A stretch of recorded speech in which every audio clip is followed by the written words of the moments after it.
گی، کفلوں کو پریشاں دیکھیں گے، دعویٰ ہے ہمارا زنجیروں، ہم جشن بہاراں دیکھیں گے۔ کیا غم کے نور کی چاہت میں ہم کو بھی شب غم کھا جائے، کچھ لوگ تو ایسے بھی ہوں گے جو صبح درخشاں دیکھیں گے۔ والسلام۔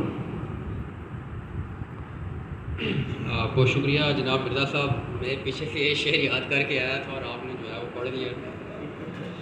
اعوذ باللہ من الشیطان الرجیم، بسم اللہ الرحمن الرحیم۔ وبشر الصابرین الذین اذا اصابتهم مصیبہ قالوا انا للہ وانا الیہ راجعون۔ کبھی تو بیعت فروخت کر دی، کبھی فصیلیں فروخت کر دی، میرے وکیل نے میرے ہونے کی سب دلیلیں فروخت کر دی۔ وہ اپنے سورج کو کیا جلاتے، میرے چراغوں کو بیچ ڈالا، فرات اپنے بچا کے رکھے، میری فصیلیں فروخت کر دی۔ انتہائی قابل احترام آج کی تقریب کے مہمان خصوصی صدر سپریم کورٹ بار ایسوسی ایشن جناب زبیر راجہ ایڈوکیٹ صاحب، آزاد کشمیر کی سب سے بڑی بار ڈسٹرکٹ بار میرپور کے پریزیڈنٹ جناب کامران طارق ایڈوکیٹ صاحب، جموں کشمیر معذرہ شماری کے مرکزی صدر جناب ناصر انصاری ایڈوکیٹ صاحب، ممبر بار کونسل آزاد کشمیر جناب طارق بشیر ایڈوکیٹ صاحب، اور میں ان کو اپنا دوست سمجھتا ہوں، عمر میں مجھ سے بڑے ہیں، لیکن ہمیشہ جب بھی ان کے ساتھ میں نے بات چیت کی ہے تو کبھی بھی یہ احساس نہیں ہوا کہ یہ بڑے اور چھوٹے ہیں، اور ہمیشہ شفقت سے پیش آئے۔ جناب سینئر قانون دان چودھری محمود بلاکوی ایڈوکیٹ صاحب، جبار بٹ صاحب یہاں ہمارے درمیان موجود ہیں، محترمہ حفظہ باری صاحبہ، گلنار صاحب، ظفر مغل صاحب، بہت سارے دوست تھے جو یہاں بات کرنا چاہ رہے تھے۔ لالا جی ہمارے یہاں بیٹھے ہیں، ان کو بھی ٹائم نہیں مل سکا، میں پیشگی سب سے معذرت چاہوں گا۔ جس طرح کہ اسٹیج سکھ صاحب نے کہا، میں نے شکریہ ادا کرنا ہے، خالد انصاری صاحب کے حوالے سے خیر اصل گفتگو ہوگی۔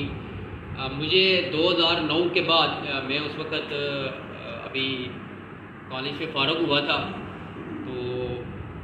کوشش کر رہا تھا کہ کہیں تعلیم آگے جائے رکھی جائے، کیونکہ کچھ نالائق اسٹوڈنٹ تھے، ہم سپلیاں شپلیاں آئی ہوئی تھی، تو اس وقت سال پورا وہ ضائع ہو رہا تھا۔ تو جب 2010 میں یونیورسٹی جوائن کی تو کچھ تھوڑا بہت ایس ایل ایف کے ساتھ جب میں نے اس کو جوائن کیا تو اسی وقت جناب عبدالخالق انصاری صاحب واپس آئے امریکہ سے، تو میری اکثر ان کے ساتھ وہ جو 3 سال تھے 2010 سے لے کے 2013 آج 15 جون تک، وہ شاید میں سمجھتا ہوں کہ میری زندگی کا ایک وہ اثاثہ ہے۔ میں نے ان کے ساتھ بہت ساری شرارتیں بھی کی، بہت سارے سوالات بھی کیے، کچھ سوالات کے جواب انہوں نے سیدھے سیدھے دیے، کچھ انہوں نے وقت کے تقاضوں کے حوالے سے چھوڑے۔ میں نے جو سب سے عام سوال ان سے کیا، ہمیشہ میں کوشش کرتا رہا کہ شاید اس کا جواب دیں گے، شاید اس کا جواب دیں گے، تو لیکن ایک دن پھر انہوں نے دیا، وہ بڑی آخری وقت میں جب پیرالائز تھے، اسٹروک کے وہ پیشنٹ تھے، تو میں نے ان سے پوچھا جی کہ آپ یہ جیلوں شیلوں میں گھومتے رہے، سب کہتے ہیں جی کہ وہ بیڑیوں میں ڈال کے لے کے آیا کرتے تھے، کیلوں کے اندر رکھتے تھے، اچھا پورا 6 مہینے جناب وہ ڈیتھ سیل کے اندر، اس کو سالٹری کنفائنمنٹ کہتے ہیں، قید تنہائی میں رکھتے تھے، تو کہتے کیا تھے اور وہ ظلم کیا تھا آپ کے ساتھ، کس طرح آپ کو مارتے کس طرح تھے؟ کیونکہ اسی زمانے میں ایک کتاب شائع ہوئی ہے دیوانوں پر کیا گزری، وہ یقیناً آپ کی نظروں سے گزری ہوگی،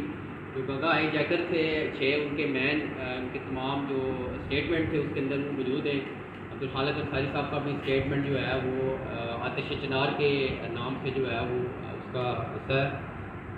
میں نے کافی دفعہ جب پوچھا تو ایک دن پھر انہوں نے جواب دیا، میں نے کہا جی کہ آپ پر سب سے سخت تشدد کیا تھا؟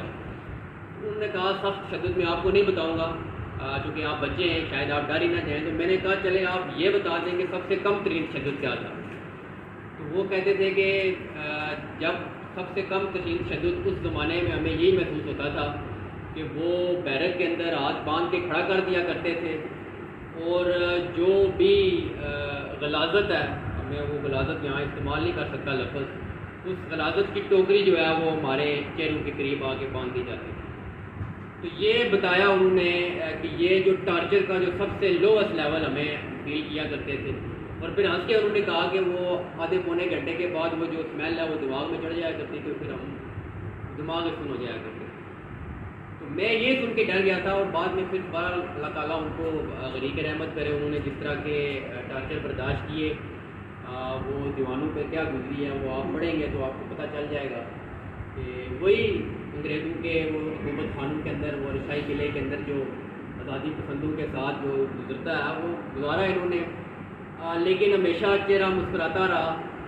اور کبھی بھی ان کے منہ سے میں نے کم از کم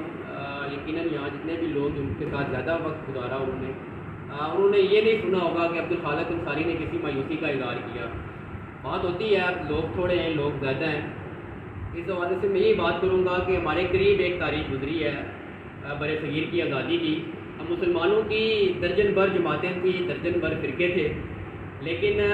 جو مسلم لیگ کے ساتھ جو لوگ جڑے یا مسلم لیگ نے ایک رائے لوگوں کے سامنے رکھی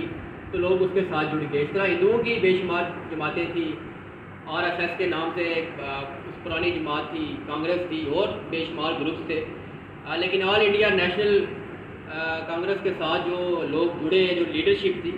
تو وہ جماعت جو ہے یا وہ آئیڈیالوجی یا وہ نظریہ وہ اسٹرگل جو ہے وہ لوگوں کو آگے لے گئی۔ تو آج جو اس وقت سب سے بڑی عام ضرورت ہے کہ جو کوئی قومی سطح کی جماعت کی تعمیر کی جائے، تو جماعت کے بغیر بیانیہ ممکن نہیں ہے۔ ہم دنیا کی جب تاریخ اٹھا کے دیکھتے ہیں، چاہے ہم دنیا کا سب سے بڑا انقلاب اسلام کا انقلاب پڑھ لیں یا دنیا کے باقی انقلابوں کو دیکھ لیں، رشیا یا فرانس کے دیگر انقلابوں کو، تو ایک منظم جماعت تھی لوگوں کی جنہوں نے لوگوں کو ایک لائن آف ایکشن دیا اور اس لائن آف ایکشن پر لوگوں کو چلایا اور قوم کو ساتھ ملایا۔ تو جموں کشمیر لبریشن فرنٹ آج اسی نقطۂ نظر کے ساتھ چل رہی ہے۔ ہم یہ کوئی کلیم نہیں کرتے کہ ہم سب سے بڑی جماعت ہیں یا سب سے چھوٹی جماعت ہیں، یہ ہم ضرور سمجھتے ہیں کہ اس وقت جموں کشمیر اس ریاست کی واحد نمائندہ تنظیم ہے جو اس وقت ریاست کی تینوں قابض اکائیوں کے اندر موجود ہے۔ مقبوضہ کشمیر کے اندر یاسین ملک صاحب کی شکل میں ایک پوری تحریک ہے جو آج ان کے جانے کے بعد جو ہے ہندوستان آج سمجھ رہا ہے کہ اس تحریک کو ہم نے بلڈوز کیا ہے، یا لوگوں کو جبری طور پر ہم نے گھروں میں نظر بند کر کے، یا ان کی جو زبان بندی کے جو کالے قوانین افسپا، ٹاٹا یا انڈین اسپیشل پاور ایکٹ کے تحت جو ان پر مقدمہ بازی کی جا رہی ہے، تو وہ یہ چیزیں اسی طرح آزاد کشمیر کے ان علاقوں میں گلگت بلتستان کے اندر ATA کی شکل میں یا جو ایجنسی نظام کے ذریعے سے یا 16 MPO یا 3 MPO کے نتیجے میں، یہ بھی ہمارے ساتھی یہاں بیٹھے ہیں، یہ مقدمہ بہت کیا ہے، ابھی 1 مہینہ بھی نہیں ہوا۔ تو گزارش یہ ہے کہ عبدالخالق انصاری صاحب نے ہمیشہ جو اسٹرگل کی ہے وہ نظریات کی اسٹرگل کی ہے، وہ اخلاقیات کی اسٹرگل کی ہے، وہ کریکٹر کی اسٹرگل کی ہے۔ یہ میں دعوے سے کہہ سکتا ہوں کہ ان کے عہد کے جو لیڈر تھے، ان کی اولادوں کو آپ دیکھ لیں، ان کے رہن سہن آپ دیکھ لیں، اور اس عہد کے جو سہولت کار تھے ان کو دیکھ لیں، اور اس عہد کے جو آزادی پسند قوتیں تھیں ان کو آپ دیکھ لیں۔ مقبول بٹ شہید جو ہے وہ جس صورتحال میں پھانسی کے پھندے پر چڑھا وہ پوری دنیا نے دیکھا۔ امان اللہ خان راولپنڈی کے ایک دفتر میں ایک چھوٹے سے کمرے میں اس نے جو ہے وہ اپنی آخری سانسیں لی۔ یہ یاسین ملک پوری ہندوستان کی جو فوج ہے، پوری اس کی NIA ایجنسی ہے، اس نے یہ الزام لگائے کہ کروڑوں روپے کا جو ہے آپ کے اوپر الزام ہے، لیکن جو ان کی اپنے جو NIA کا جو ججمنٹ لکھنے والا تھا، جو جج تھا، اس نے یہی لکھا کہ محض 50,000 روپیہ سال کی آمدن ہے، اور وہ آمدن جو ہے وہ 2 دکانوں سے آتی ہے۔ تو یہ لیڈرشپ کا کریکٹر ہم آپ کو دے سکتے ہیں، اور ان کے ہم فالوورز ہیں۔ کسی کے ساتھ ہماری کوئی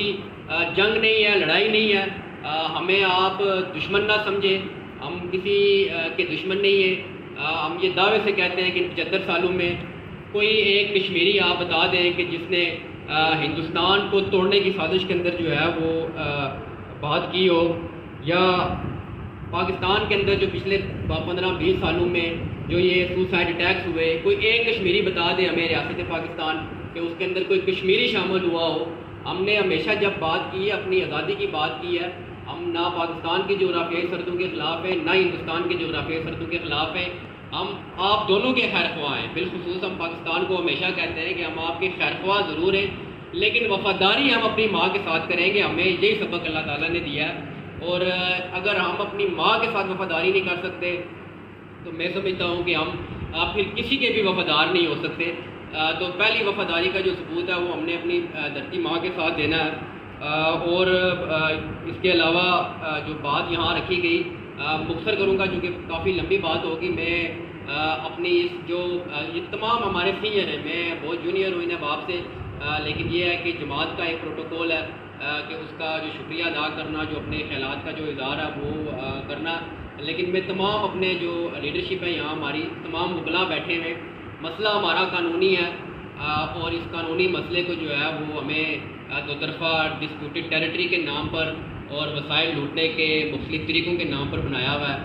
مسئلہ یہ ہے پلاٹ ایک ہے، 2 قابض ہے اس کے اوپر. جب تک ہم ان کو فریق کرتے رہیں گے تو تب تک جو ہے وہ عدالت جو ہے پھر ان کو فریق مانے گی. جب ہم قابض کو قابض لکھنا، بولنا اور پڑھنا شروع کر دیں گے اور دنیا کی عدالت کے اندر، لوگوں کی عدالت کے اندر جب اس بات کو لے آئیں گے تو میرے خیال میں وہ جو قانونی نقطہ ہے اس کو بھی ہم عبور کر لیں گے اور وہ ریاست کی وحدت بھی قائم ہو جائے گی. تو میں آخر میں یہاں بالخصوص ریاست جموں کشمیر کے نامور صحافی ہیں ہمارے ظفر مغل صاحب، ان کو ایوارڈ ملا ہے، ہم ان کو جو ہے وہ مبارکباد پیش کرتے ہیں. یہ ریاست کی اس خطے کے لیے، میرپور کے لوگوں کے لیے ایک بڑا اعزاز ہے کہ ایک یونائٹڈ نیشن کی سب سے بڑی جو صحافیوں کے حوالے سے جو تنظیم ہے جس کا کنٹری ہیڈ جو ہے آج کل جرمنی کے پاس ہے، اس کے زیر اہتمام جو ایک کانفرنس منعقد ہوئی، ورک شاپ منعقد ہوئی، اس میں میرپور سے جو ہے ظفر مغل صاحب کو ایوارڈ دیا گیا. میں آپ کو مبارکباد پیش کرتا ہوں اور امید کرتا ہوں کہ آپ جو ہے وہ ریاست کی آزادی اور یہ سارے اس مسئلے کے حوالے سے وہ اکثر انصاری صاحب سے ہم نے سنا کہ ظفر مغل صاحب جو ہے چونکہ صحافت کے ساتھ وابستہ تھے اور کئی بار خبریں بھی لے آیا کرتے تھے، اور وہ انصاری صاحب اکثر کہا کرتے تھے کئی دفعہ مجھے میری گرفتاری کی خبر پہلے ہی پتہ چل جاتی تھی. میں پہلے اپنا وہ بکسہ تیار کر لیا کرتا تھا، جائے نماز وغیرہ چیزیں رکھ لیا کرتا تھا کہ اب آ رہے ہوں گے اور لے کے جائیں. تو یہ ہمارے روشن ستارے تھے، اللہ تعالیٰ ان کو غریق رحمت کرے. میں آخر میں تمام احباب کو شکریہ ادا کروں گا اور آپ سے گزارش کروں گا کہ ان کے سال ثواب کے لیے، تمام شہدائے ریاست جموں کشمیر کے سال ثواب کے لیے ایک دفعہ سورہ فاتحہ اور درود